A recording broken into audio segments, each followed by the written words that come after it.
बढ़ते हैं आगे, रुक करेंगे खास रिपोर्ट का, जहां पश्चिम बंगाल चुनाव में बीजेपी की प्रचंड जीत के बाद बीजेपी शासित राज्यों में समर्थकों के बीच खुशी की लहर है। और इसी बीच बीजेपी की जीत पर दिग्गज नेता कैलाश विजयवर्गीय भावुक हो उठे। उनकी आंखों से छलके आंसू इस जीत को सिर्फ राजनीतिक नहीं बल्कि भावनात्मक भी बना गए। विजयवर्गीय ने इसे देश के लिए तोहफा बताया है।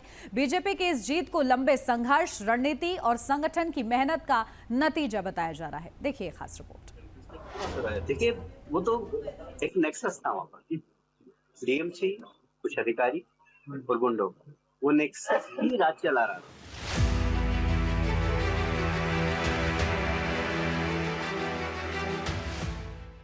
पश्चिम बंगाल की सियासत में जब कमल खिला तो ये सिर्फ एक चुनावी जीत नहीं रही, ये उन अनगिनत संघर्षों, आरोपों और सियासी तूफानों पर मिली एक भावनात्मक जीत बन गई। भारतीय जनता पार्टी के दिग्गज नेता कैलाश विजयवर्गीय की आंखों से आंसू छलक पड़े। वो इस बात की गवाही दे रहे थे कि राजनीति सिर्फ रणनीति नहीं बल्कि जज्बातों का भी खेल है, जो उनके चेहरे पर साफ देखा जा सकता है। पश्चिम बंगाल की धरती से आई जीत की खबर ने बीजेपी के दिग्गज नेता कैलाश विजयवर्गीय को इतना भावुक कर दिया कि उनकी आंखों से आंसू छलक पड़े। बंगाल में बीजेपी का परचम लहराया तो विजयवर्गीय इस विजय से भावुक हो गए। कि बंगाल सिर्फ एक प्रदेश ही नहीं था, वो एक देश विरोधी गतिविधियों का केंद्र बनता जा रहा है। और यदि अभी नहीं जीतते तो नासूर हो जाता इस देश के लिए, क्योंकि ममता जी और उनकी पूरी टीम को सिर्फ वहां कुर्सी की चिंता थी। और इसलिए देश विरोधी गतिविधियां, उनको संरक्षण प्रदान करना, ये टीएमसी के नेताओं का मुख्य काम था। देश की कोई चिंता नहीं। आज बंगाल में मैं मोदी जी को और अमित शाह जी को इसलिए धन्यवाद देता हूँ, जैसे उन्होंने धारा 370 का तोहफा दिया देश को, जिसे सीए दिया है, जिसे नक्सलवाद सारे देश से खत्म किया है, वैसा ही बंगाल की जीत को छोटा मत आंकना, क्योंकि बंगाल देश की आंतरिक सुरक्षा को खराब करने वाला एक गेटवे।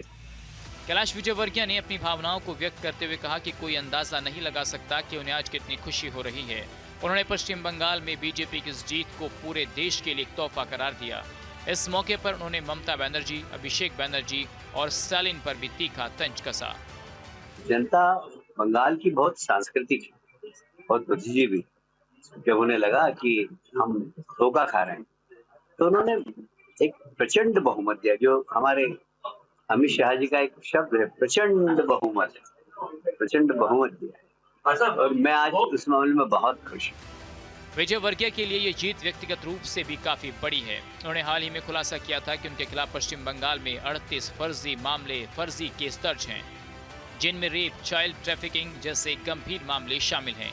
साथ ही ये भी कहा गया कि गिरफ्तारी वारंट जारी होने के कारण वो इस बार बंगाल चुनाव में नहीं गए। शीर्ष नेतृत्व ने भी उनके लिए नए लफड़े से बचने के लिए बंगाल जाने से मना किया था, लेकिन बंगाल की धरती से दूर रहकर भी उन्होंने अपनी पूरी जिम्मेदारी निभाई और बंगाल में बीजेपी को जीत दिलाने में जी जान लगा दी। मेरे ऊपर बलात्कार का केस है, समझ सकते हैं बात को। मैं किसी मानसिक पीड़ा से पिछले 6 साल से गुजरा। बच्चा बेचने का केस है, मतलब बच्चा बेचा नहीं, मतलब ये जो आंसू है मेरी प्रसन्नता के, मतलब दुख के नहीं है। मैं कोई डरने वाला आदमी नहीं हूँ, पर जो प्रताड़ित किया गया कार्यकर्ताओं को आप अंदाज नहीं लगा सकते। मतलब मुझ पर, हमारे संघ के प्रचारकों पर बलात्कार किया, जिनको हम भगवान जैसा मानते प्रचारकों, मैं नाम नहीं लूंगा उनके।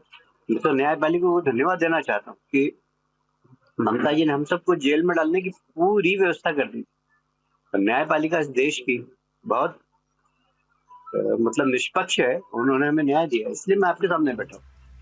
कैलाश विजयवर्गीय को केंद्रीय गृह मंत्री अमित शाह का बेहद भरोसेमंद माना जाता है।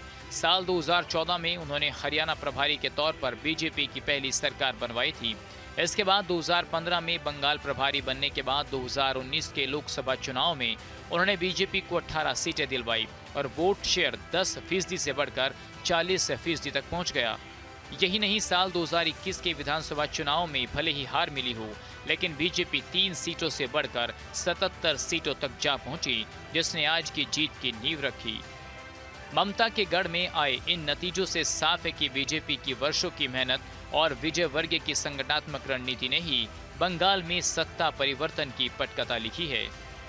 देखिए, मेरा सौभाग्य है कि पार्टी ने मुझे बंगाल जैसे प्रदेश में भेजा, जब वहाँ मात्र 3 सीट हमारे संगठन का विस्तार करने का मुझे और शिव प्रकाश जी को भेजा था।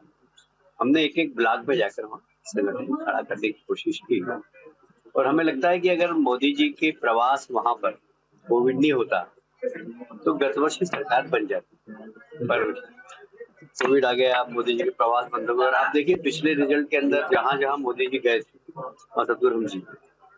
ठीक है, बाद में जब प्रेसिडेंशियल इलाका है वहां पर नहीं जा पाए, हम बुरी तरह हारे। तो ये जो जीत है ये मोदी जी का के नेतृत्व का जारी है, रमेश शाह जी की रणनीति। मेरा ऐसा मानना है कि देश की जनता को मोदी जी और रमेश शाह जी ने बहुत बड़ा उपहार दिया। ये जीत कहीं न कहीं उस अदृश्य संघर्ष की कहानी भी कहती है, जिसमें एक नेता मैदान से दूर रहकर भी रणनीति की बिसात बिछाता है। विजय वर्गीय का दर्द, उनकी मजबूरी और फिर जीत की खुशी, ये सब मिलकर इस सियासी अध्याय को भावनाओं से भर देता है। ममता बनर्जी के गढ़ में आई ये जीत सिर्फ सत्ता परिवर्तन नहीं, बल्कि ये संदेश भी है कि सियासत में वक्त चाहे कितना कठिन क्यों ना हो, अगर इरादे मजबूत हों तो इतिहास बदला जा सकता है। Bureau report, HNN news.